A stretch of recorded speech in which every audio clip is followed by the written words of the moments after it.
Hello and welcome to the Catholic Art Institute podcast. I'm your host, Kathleen Carr. I'm the president and founder of the Catholic Art Institute. And today I'm joined by Mark Nowakowski. Mark is a composer, musician, and educator serving on the faculty of Kent State Stark. He has also taught at the University of Maryland, Christendom College, Benedict University, and DuPage College of Illinois. His work has been commissioned and performed globally by such notables as the Kronos Quartet at the International Festival of Polish Music in Krakow, the Cleveland Chamber Symphony, the Monteverdi Cello Octet, the Choir of the Shrine of the Basilica of the Immaculate Conception, and others. His debut album, Blood Forgotten, was praised by Gramophone magazine. Mark received his doctorate of musical arts from the University of Maryland, where he won the biennial Walsum Award for Excellence in Music Composition. He holds a professional studies degree from the Cleveland Institute of Music, where he was assistant professor and CIM New Music Festival director, and was awarded the Donald Erb Prize in Composition. He holds his master's from the University of Colorado and 2 undergraduate degrees from Illinois State University, where he graduated with honors in music theory and art technology. His writings have been published in Sacred Music Journal and at newmusicbox.org, Communities News, 1 Peter 5, and many others. Welcome to the program, Mark. Well, thank you for having me. Thanks for your time today, and I'm excited to hear more about your journey into becoming a composer, which I know will include a bit about your reversion back to the Catholic faith, as diving into restoring the culture through beauty. So I think we have a lot to discuss here. So let's begin with your reversion story and led to your music career and your general interest in music. Well, I mean, we've had this conversation, I think, a number of times in private, where to be Catholic is a very natural place to be as an artist, right? And it centers you. And I'm not sure I'd be doing this for a living or following this as a vocation if I did not have that very Catholic notion of vocation and the culture upon which to draw. In terms of reversion, I was a cradle Catholic, and I have a story which I think is very typical for people of our age. My parents paid for 12 years of very expensive schooling, Catholic schooling, in the Archdiocese of Chicago and the surrounding suburbs. And the natural result of that for almost everybody was that you left the church. Right. I mean, that's just what happened. I think the majority of my colleagues left after high school. I had in my heart left the church probably towards the beginning of high school. And, you know, when you go through, you know, when you're in your adolescent phase, you're seeking authenticity. Right. And the interesting thing is I never left God, or rather God wouldn't let me leave. I've never been able to conceive of a worldview without a personal God, because such has been the presence of God in my life. That's been my blessing. But what caused me to leave was the specter of inauthenticity. The Catholic culture in the Midwest, specifically the suburban parishes, these people, including priests and bishops, sadly, I felt that they didn't really act like they were following an all-powerful and transcendent God, let alone worshiping him in any way that made sense. And so my rejection of Catholicism at the time was my rejection of what I thought was Catholicism, was this pantomime, this false image of the faith. Later, so I went to college at that point, went away from home, went to Illinois State. And towards the end of my college time, I guess the time was ripe. God kind of hit me from 2 sides. He hit me with some very persistent Protestant friends who just decided they were going to latch onto me, you know, and make me go, and they're going to make me talk about Jesus whether or not I wanted to. But you know, that was great, and it got me out of that comfort zone of vague sort of deism, and made me reconsider some things, including the person of Christ. But I found that their expression was even more incomplete than the Catholicism I rejected as a child. And so my great blessing was that one of my dear friends rejected, you know, a full ride to Harvard University and a life of power and prestige. He was a bit of a verifiable genius in chemistry, and instead he went to a traditional Catholic seminary. I didn't even know he was going to church. Next thing you know, he's in seminary, and being the genius he was, he adopted, he ingested and and manifested the great theology and philosophy he was being taught. And so he did what a good shepherd or a future shepherd would do, is he very unceremoniously dismantled every bad idea I had. And we spent a good 2 years in intense debate, and I lost handily every time. Which being, God, I think at that point used my pride against me. And I jumped in and I said, I'm going to re-examine Catholicism, if anything, so I could just win this argument just one time. And I went for what I knew at the time. And it was, I had a Bible in my room. I had a copy of the Shorter Summa. So I had Thomas Aquinas, and I had a book by John Paul II called Crossing the Threshold of Hope. So I said, all right. And John Paul II was important to me. He was at that time as a Polish American, he was like the one Catholic I still respected, that I couldn't so easily wipe aside. And as you would expect, I lost that argument very handily. And the honest thing to do was to become Catholic again. And then once I found myself back in the church, and being more convicted of what God wanted, I found myself faced again with my initial concerns as a teenager.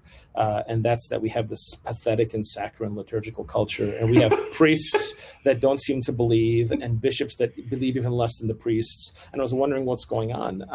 And I began to wonder at that time if the Latin Mass that I had learned about at the age of 22 and 23, it's the first time I heard Gregorian chant and I heard polyphony. Even though I grew up Catholic, how's that possible? But that's almost everybody's story now. I began to wonder if that liturgical culture was different and if it existed somewhere. And somebody, after I graduated, brought me to St. John Cantius in Chicago. And then it's over. Yeah, and then it's over, right? And back then, it was a while back now. It was almost 20 years ago. So it's still a partial ruin, and it wasn't the gleaming, majestic place it is today. But the Mass was there, and the chant was there, and it demanded that my reversion move speedily in that direction. And here we are. Yeah, that's so interesting. I've had very similar experiences altogether. From the woeful teen mass, all of these experiences you're discussing, but nothing drives anybody away from the faith. And it could possibly be true, music from 20 years prior. Anyway. And then, I had a similar thing with Protestant friends who started telling me I believed a lot of extra stuff, and similar thing. What do you mean? I'd never, so I had to learn apologetics, and I'm not going to be wrong. And in fact, in my argumentation to be right, I became more Catholic. That was part of what happened to me, but a similar thing, so interesting. So then, and straight down the line, finally ending up at St. John Cantius years later to be forever changed by that beautiful liturgy, which is so authentic. Anyway, I don't mean to interrupt. So let's get back to, you've discovered this beautiful music, and obviously you feel this call to do something with the gifts that you feel that God has given you. So could you discuss a bit about that, and maybe the power of music and how it's important for evangelization and an indicator of the culture of the faith, the health of the culture. Sorry. Mm-hmm. Well, it's if you look, one of the things the traditional liturgical culture, both East and West, does is, if you're honest, it makes you confront what's wrong with you. Like, for instance, I would tell people, believe it or not, I wasn't that interested or moved by Gregorian chant at first. I had other things I thought might work well for the Mass, right? And over time you realize, well, if you don't like Gregorian chant necessarily, the problem is not the chant. It's not a matter of taste. The problem is you, and you have an aesthetic reversion, an aesthetic cleansing, which must have to take place, right? And then the Mass puts up a mirror to the culture, and also in the way that it may have polluted or malformed you or damaged you in some way. And the more you want to get out of the Mass, the more you have to let go of the false images that so many of us are admired in every day. In terms of, I think the power of music, that's something I perceived, even in my, my quasi-pagan days. You could feel God between the notes. Somehow those 12 pitches gave us the ability to go someplace else. And it was never a purely material or a purely intellectual experience for me, regardless of what the modernists might say it is. very recently, I've been, every once in a while, I kind of go back and review fundamentals. And lately, it's been foundations of philosophy in Western civilization. And if you think about the foundational nature of our civilization, which predates our church, it's buoyed in large part and built upon the philosophy and thought of the ancient Greeks and the advanced pagans of the time. And so if you start at the beginning, I think you can't help but have your thinking challenged. And what the Greeks did, obviously, is they intuited so much in a natural sense, and they eventually asked those foundational questions, which St. Paul shows up, and the Christians are able to answer those questions, I think, in a conclusive and satisfying way. That was actually another part of my reversion experience, is to see how the supposedly unanswered questions of philosophy, which supposedly are never answered, and then we get to modernism, and then we can't know anything, right? Well, right. All of that was a canard. It was a phantasm. I mean, Christianity answers those questions, and so you come to a figure like Plato, who writes the Republic, and I think he still shocks us because he places music at, or more broadly, maybe aesthetic formation and experience as an educational prerequisite to learning or philosophy. So he's telling us that in order to have the natural sense of wonder necessary for a full life and honest inquiry, and let alone to get an education, we need to have it initially formed through the arts, through the experience of beauty and the relationship between beauty and goodness. And so you come to a culture like ours, right, which is aesthetically broken from top to bottom, and it becomes almost impossible, I think, unless you come from a very special and aware home, to receive that natural aesthetic formation that you need before you continue your higher education, while also being somewhat shielded from those things that can pollute you. And I think because of this, a lot of the formative lessons and formative aspects of higher education, if you can even find a decent education nowadays, are not fully actuated in a human being because their sense of wonder is deadened. And I think a great example among Catholics is what we see with young priests and many seminarians, right? This is why an otherwise decent, God-fearing young man, maybe from a good Catholic family, he can go to seminary for 7-8 years, be chock full of boatloads of philosophy and theology, and then come out seemingly none the wiser, right? So instead of emerging as young fathers and young men with that power in a spiritual sense, they kind of emerge as spiritualized adolescents, and it's because they were so steeped in popular culture and so polluted that they didn't know that there was anything else to reach for. There's a priest at John Cantius who will remain nameless, but I know he said, well, yeah, all that stuff is fun and great, but at some point you have to grow up aesthetically, right? And a lot of them don't do that, and so youth culture in the church is very populated by such men, and it's not that they've forgotten their dignity as men, or didn't acquire their dignity as priests. And it's not that they've decided to pick what is perhaps banal and easy over what is high, good, and beautiful. They just, in their core dispositions, never received these things. And so when they received them later, it didn't stick, right? It didn't change them. It didn't convert them. So I think we tend to think of music and the arts in general as a product of culture, as an expression, in our case, of the church. But it's different. That's backwards. I mean, what we're really talking about is the arts and authentic aesthetic pursuit and experience as something that's fundamental and foundational in the development of every individual. So it's how our civilization was designed to run. And right. That's something until recent decades that the church really contributed to on a fundamental level. That's right. Well, I think it gets back to, I guess I'm trying to think of someone listening that maybe, okay, beauty is objective. And this is sort of what it gets back to, that what's happened in the modern culture is that there's been a philosophical shift where beauty was always thought of by the ancients, Plato in particular, and he did talk very specifically about music. And you can take the temperature of a culture by the sort of music that it's imbibing. And we must be concerned when we look at the top of the charts these days. But also just that beauty is an objective, and it can form you.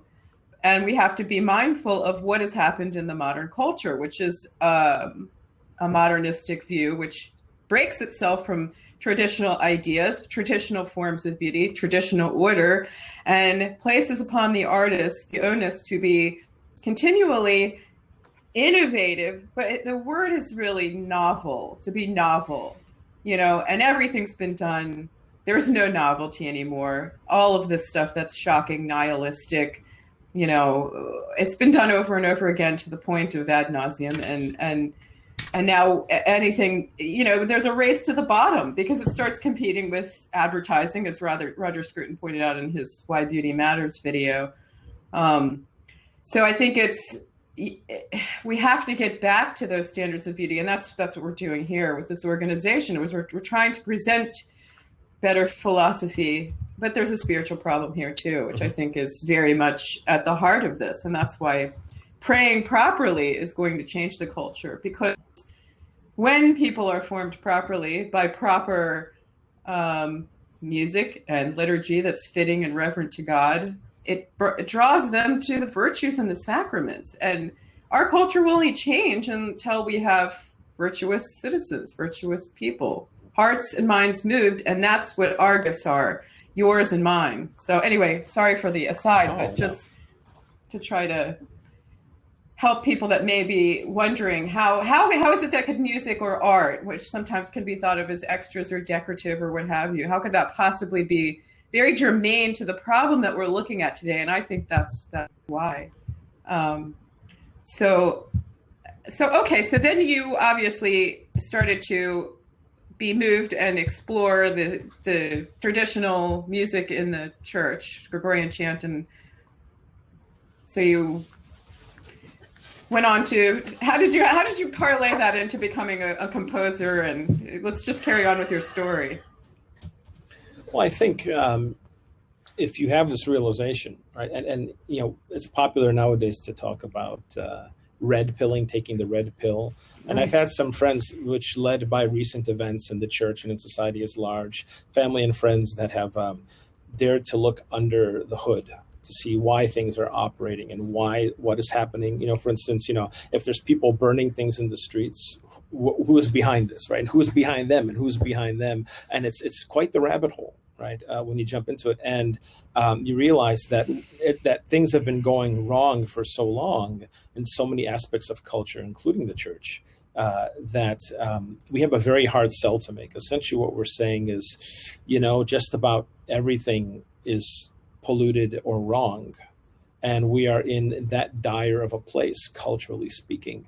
And somehow we have to extricate ourselves from the muck and the mire and engage in a process of conversion. And conversion is spiritual, and I think as it's spiritual as an aesthetic component.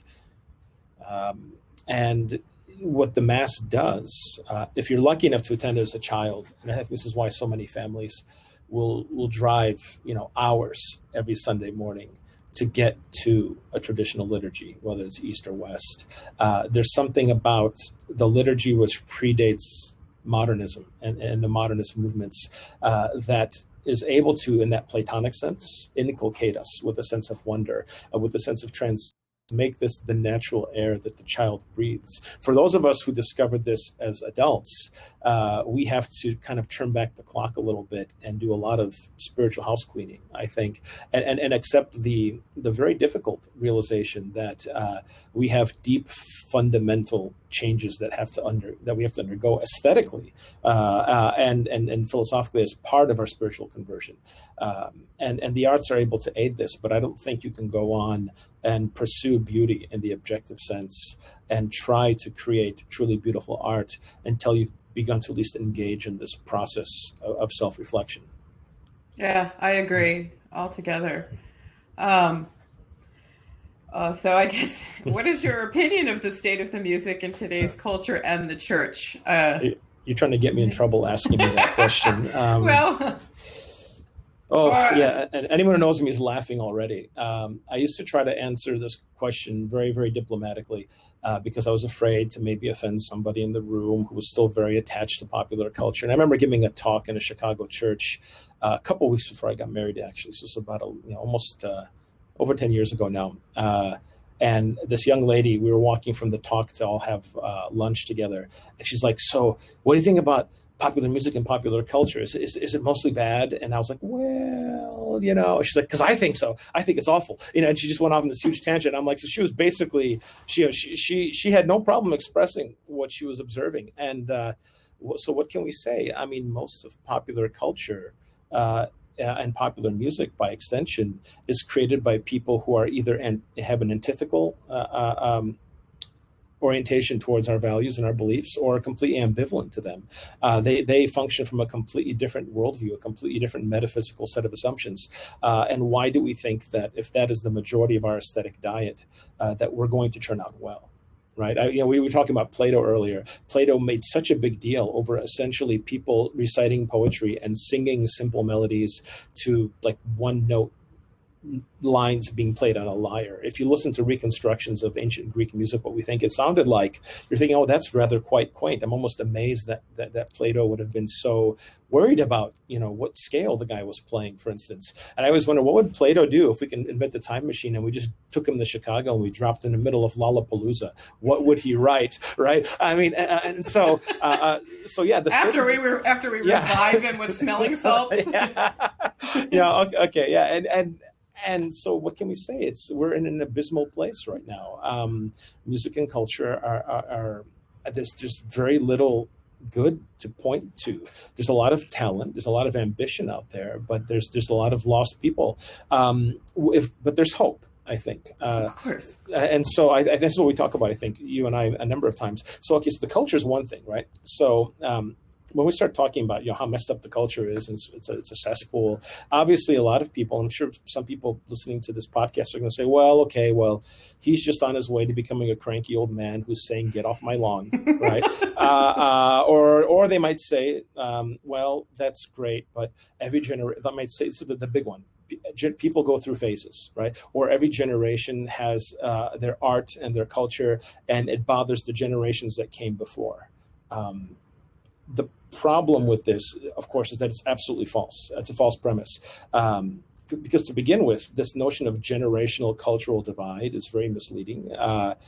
Because if you look at traditional culture, authentic culture, it's always created a place for young and old people to meet together, right? You could think of like old folk singing on any continent, in any village, in any continent before the modern era. It functioned to bring people together, not to drive them apart based on categories such as gender or age, most generally speaking, right? Right. And people who innovated to the point where this was disrupted were very much mistrusted in a way that would be familiar by anyone who's read Plato. And this assumption also assumes that there's some kind of constant progress or movement towards something. And if for there to be progress, we have to be coming from something and going to something definitive. Right. But in this case, why does every generation to be shocked by what the next generation is doing? At what point do we lead us to the point where we hit peak shock value, peak decrepitude? At what point are you bottom bouncing with no place lower to go? And if we're not there, we're close. Now, in terms of the church, if you look at the church and culture, I think any undergraduate music history student, even if they're an atheist and they visit a Catholic church and they've passed through their medieval and Renaissance music history, they will see that there's a vast and almost total gulf between the church's, say, first 1,950 odd years of musical culture and culture in general, and that which predominates now. And if you ask the question of why, and if you're a Catholic who comes to care about this, you make the unsettling discovery that the banality that we encounter, the institutionalized banality, I should say, is seemingly by design. Right? There are people who wanted it to become this way, who hated what came before, and for any number of reasons. Well, that's sort of a definition of postmodern philosophy. Yes. Yeah. Sorry. No, absolutely. And it is. It's postmodern philosophy. But I think there are several streams of thought that have gone into this sort of institutionalized banality. But also all that's very negative, right? And so if I think my position on that is pretty clear. But I think it's authenticity that you brought up is I think what we're putting our finger on here, that there is something much more authentic that is going to be reaching a wider.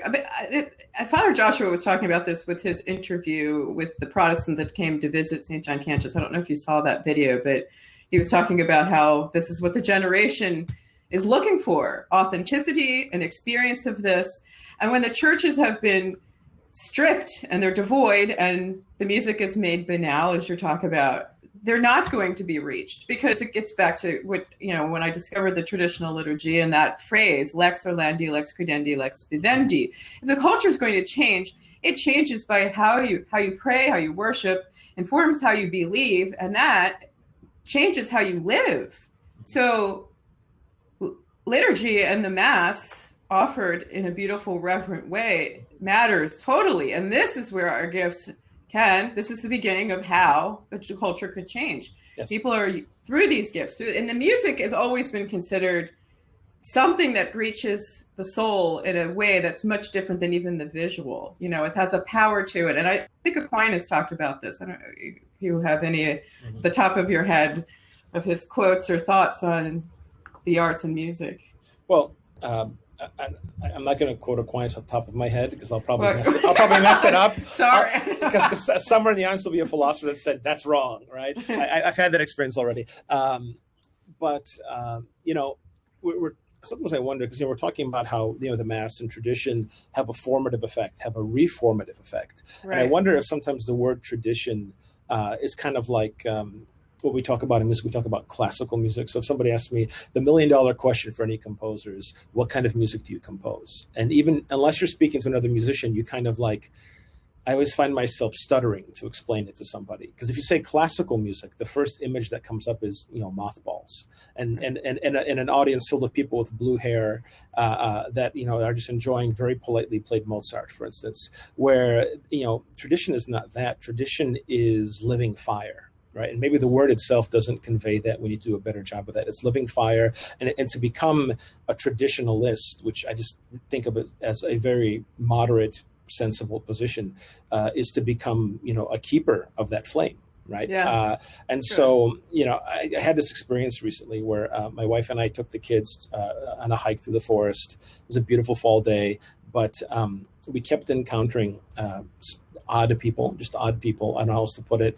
And I got into this, extended discussion with my wife about, how odd we feel in the culture sometimes, because we have these core presuppositions that a lot of people just think are insane. And how do you convince your children to, take on what must seem like a quixotic task as Catholics nowadays? And at that moment, literally at that moment, around the bend, a group of young ladies in white habits rounded the corner. It was maybe 12 of them. And I'm forgetting the name of their order off the top of my head. It was one of the contemplative orders. And they had gone out for a hike. They were a traditional order. And they were all, I don't think there was a lady there under the age of 35, or over the age of 35, rather. Just a young group. And they stopped to talk to us because we said hello to them. And we ended up having this incredible, 10-minute conversation.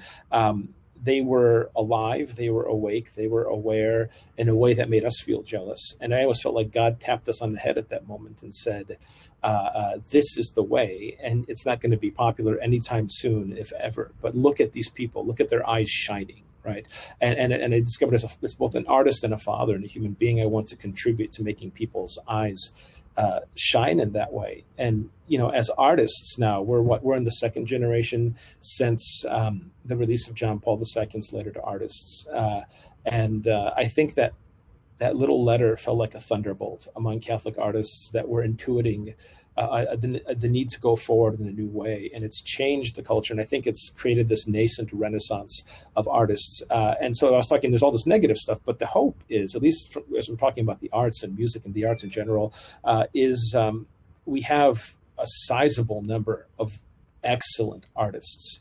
There's energy, there's ingenuity, there's entrepreneurship happening, and it's backed by incredibly talented people. And so there's a renaissance there. It's a nascent renaissance. It's a renaissance that requires support and patronage. And I think we can do amazing things in a matter of weeks. If someone were just to, the horses are in the gates. Someone just has to buy the oats, for them to eat, essentially. And so, and in the meantime, the culture is so broken that if beauty exists anywhere, it exists only in a very subjective sense. Oh, I think that's beautiful, whatever that may happen to be. So the notion of beauty as an objective to be pursued and to be discerned and expressed, it's come back to its home, which is our church doors. And so we have the opportunity to express as Catholic artists, beauty in the objective sense in a way that's exclusive, because pretty much nobody else is doing it anymore. And so it's come back home, and what are we going to do with it? I think that's where we are right now. That's exactly right. And that's the purpose of this organization, is to try to bring us all together and put a focus on this and realize that it's important, and that we can together, praying together, working together, supporting each other, rich and poor, small dollars, big dollars.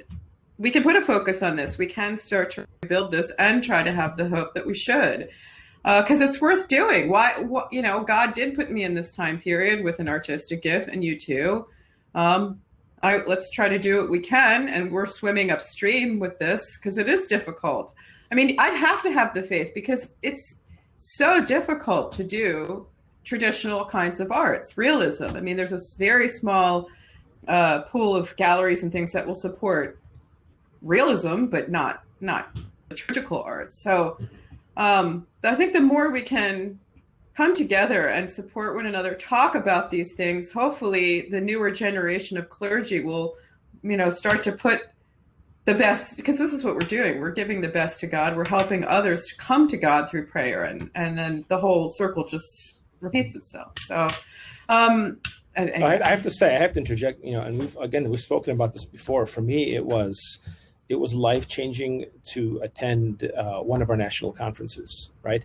Because I had a teacher that once joked, he was a Christian composer, and he said, my fellow artists mistrust me because I'm a Christian, and my fellow Christians mistrust me because I'm an artist. And to come to a conference that was full of those same people, it was so deeply encouraging. And I just have to tell people, the next time we have a national conference at the Catholic Art Institute, you must come. You must find a way to come. It is a deeply encouraging experience. All right. I please God, things open up again, because we are planning to do one next fall if we can. Good. I mean, it's important. It's a good networking event. It's going to be very supportive of this. You can meet some of the, best scholars talking about art, music, architecture. And then there's just the social aspect. It's fun. That's a fun conference. Yes. And I just used to look forward to that. So we had two really great ones, but God willing, we'll do it again. So, but here we are online for the moment, trying to get through all of this. So, what about your compositions? Is there anything that it would be nice to hear maybe about your compositions, your influences, what you have to achieve with your work? Do you want to talk about that? Sure. I think as a composer going through college and studying modernism, because modernism is what you studied, I discovered the compositions of the band composers, at least academically band. And for us, those were people like Henryk Górecki and his iconic Third Symphony, Arvo Pärt, John Tavener, Gia Concelli, then later James Macmillan in Poland, Paweł Lukaszewski. And I saw that, oh my goodness, there's another way to be. I discovered there's an entire tradition stretching back to the 1920s and 30s, and Nadia Boulanger, the famous composition pedagogue, who I learned was a very faithful Catholic and a daily communicant. She'd go to Mass supposedly every morning before she taught her students. There's a spiritual legacy there in the arts which never died. The artistic media and the artistic establishment and gatekeepers make you think that is ancient history, but it never went away, right? So I embraced that tradition and allowed it to begin to reform me before I came to Catholicism, which just put that Reformation into overdrive, I guess. I think one of the things that helped speed my reversion to what I think is just sensible Catholicism is the aesthetic experience, right? Always experiencing God's presence kind of lurking between the notes, and that entire transcendent element of art, right? I believed intuitively, and now I begin to experience as a working artist and also begin to argue philosophically that the art is at its greatest when it brings people. I'm speaking to an Irish woman here. So the Irish, I believe, talked about, the Irish say there are the thin places, right? Those places that are thin, that it seems like the divide between material reality and whatever the majestic beyond may be, is very, very thin and palpable and almost painfully so. And I think that the arts are there to help bring us to that place. It's almost like a free pass to transcendence. I mean, you read about mystics praying for many, many years to achieve the experience of transcendence in God's presence. And I really think that the arts are almost like the short ticket to get there, right?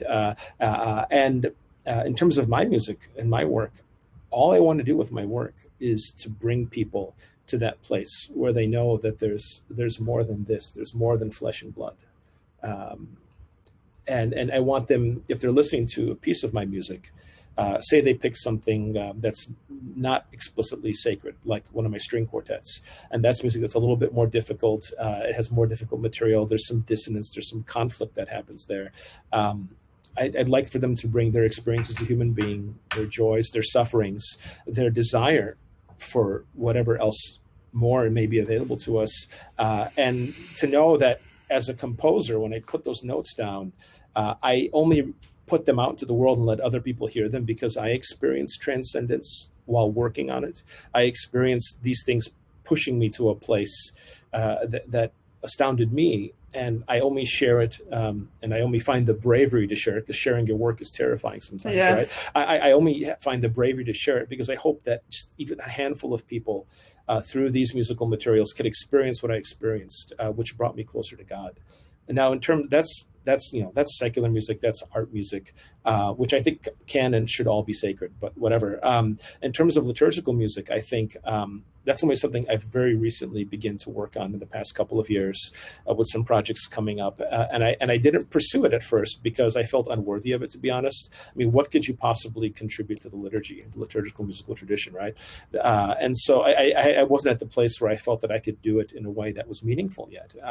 Because in liturgical art, I think whether it's visual or based in sound, whether it's architecture or art or painting or sculpture or music or whatever, you have to bring the full load of your developed ability and your artistic sensibility, and also all of that intensity that we experience as artists, that we always feel like we're playing with fire and we're this close to being burned, right? And you have to bring that to the liturgy. But then once you get to the doorstep of the church, you have to subsume all of that intensity into the needs of the liturgy and the life of the church, which requires you to take kind of a subservient role, a role of a servant, and knowing that it's the liturgy which transcends and the art which assists in that process of transcendence, right? So I think either way, though, I mean, I think there's music for weddings, and there's music for people to dance to, and there's music for people to sing along to. But I've always been bewitched by this transcendent experience in the arts and the way God spoke to me through that. And I want as many people as possible to have that experience as well.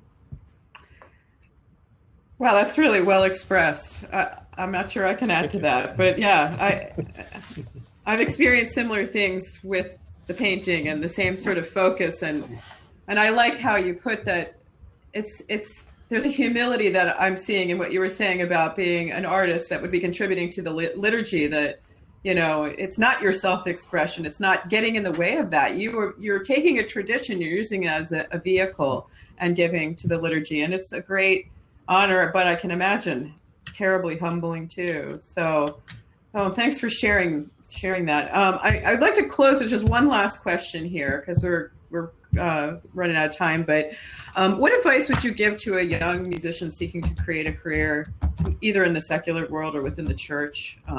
What would your advice be? Well, I was kind of negative earlier on, right? And I said that there's a lot of traps in our culture, including in the church's culture at this point, and a lot of ways to go astray, and a lot of people telling you that this is the way it needs to be. And I had my friend James Flood told me years ago when I first began to work in the sacred arts, and I had this idea and I had that idea, and I wanted to write this and contribute that and organize this. And he said, Mark, you've got pretty decent taste and you've got some good ideas, but the problem is your ideas aren't that important yet.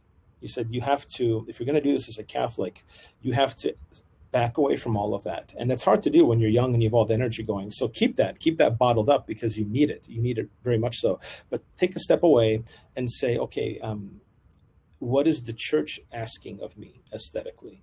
What is because there's a right answer there. There's an aesthetic magisterium to which you can compare yourself. There's a tradition there. And the tradition is a living fire. And what it should have the effect of doing, it should have the effect of any good education. It'll show you what you don't know, and it'll slow you down and get you to kind of back away from the desire to get out there. And instead, you go and you pray and you discern. You have to be spiritually anchored. And if you're going to go into the academy and learn your craft, you have to realize that as the academy teaches you your craft, most of the academies are also, whether purposefully or accidentally, geared towards seemingly helping you lose your faith entirely. So you have to have your spiritual anchor first, and you have to have that constant and have a place to keep going back to, a well to draw from to keep you sane. And you have to learn your craft, and you really have to button all of those things down before I think you get out there. And the age of the internet, everybody has a website, everybody has a Spotify page or a SoundCloud, or here's my website with my artwork. And sometimes you'll get an email from someone who's 18 or 19, and you see all of the potential that's there. But I almost always tell them, you need to take these things offline, because you have everything that you need, but what separates you from being able to show things to people is another 5 or 10 years of good work. Like my first composition teacher said, if you want to be a composer, you have to accept that you have to write about 10 years of awful music before you get anywhere. And well, it is true. I mean, it's the same. I mean, beauty takes time. It takes a lot of love, a lot of sacrifice, but it's the same. I mean, as a mother, I know that too, that you have this beautiful child that grows up into a whole person, and it's a lot of love and sacrifice. And it's the same thing. You're going to make something beautiful. Prepare yourself to learn the rigors, to learn your skills, to learn your craft, to make a lot of bad work and to keep doing it. But over time, it will. Right. You're exactly right. Because one of the pitfalls in both culture and church, one of the pitfalls is that we think that we could take any artistic form, any artistic approach, and as long as we put the name of Jesus towards it, it somehow validates it. And a lot of kitsch and a lot of second-rate, third-rate, awful things are created this way. And I'm guessing no artist wants to do that. But then, I spent some time contributing to that entire thing, and I regret it deeply. So I think you also have to accept that you have to be in a constant state of spiritual discernment and aesthetic discernment, and that takes time. And then to be patient. Right? To be patient, you have to spend that 5 to 10 years of intense work to build up your craft, to get to the point where you might take on a project and not screw it up. And then another probably 5 or 10 years to begin to become established enough to where someone might actually pay you for a project. And you have to pay your bills in the meantime. So it's a very complicated thing, right? So I guess I heard a secular composer once say that, like he said, being a composer is like being a secular priest, right? You live your life in poverty and you get your thanks from God in the afterlife. Right. And there's something to that. Right. And we tend to focus on these really successful people that we admire.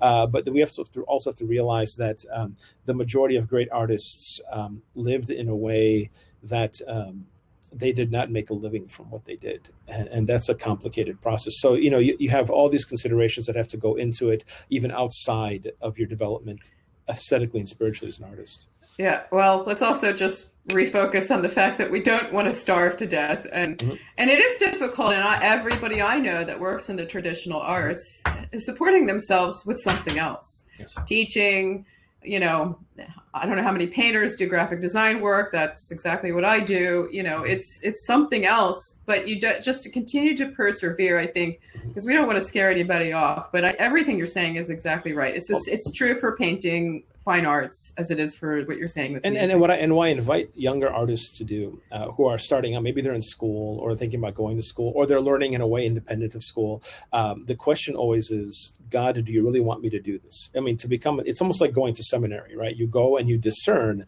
am I supposed to be here and am I supposed to stay? Or am I supposed to learn something from this experience and leave? And I think if you continue to ask God, am I supposed to do this? Is this really what you want me to do with my life? And what form should it take? If the answer is yes, and you just wait and you be patient, you'll receive astounding answers. You and I could probably have another 5 podcasts just talking about the discernment of life as a Catholic artist. Like, which way do you go? What do you do? Do you stay? Do you go? And the amazing things that happen if you just go on this journey, right? But it's no quick road. But at the same point, if there is any chance you're being called to this, then pursue, ask the question, allow God to answer, because the culture needs great artists right now, about as much as anything else. That's true. Yeah, and it's the last thing I wanted to add is that, in no way, I mean, I think this was clear with what you said anyway, but just to make sure, there can be very powerful and are and have been beautiful things that aren't just compositions, movies about the life of Christ that are so moving and beautifully done. So we aren't to give up. We're to hopefully reform and contribute something that is going to be uplifting, both if it's to serve the church and the arts, or just everyday, people in the culture contribute something that is beautiful and uplifting that can also be used to inspire people to live a more virtuous life. I mean, it's, you know what I'm saying? Anyway, so. Okay. Well, yeah, we should have, one of these days, maybe we could have that podcast and talk about discerning a vocation to the arts. It's a good idea. Let's do it. Yeah. Okay. Well, we'll have to talk about having you back on in another few weeks or something. But our time has come to an end today. But thank you so much. This has been a really great conversation. I'm sure that it's going to edify a lot of people. So thanks for your time, Karen. Thank you so much. Thank you so much. And thank you for what the Catholic Art Institute does. If you're out there, consider joining the Catholic Art Institute or supporting in some way. I think what they're doing is fantastic. Thanks so much, Mark. Okay. Well, until next time, we'll sign off for now. Bye-bye.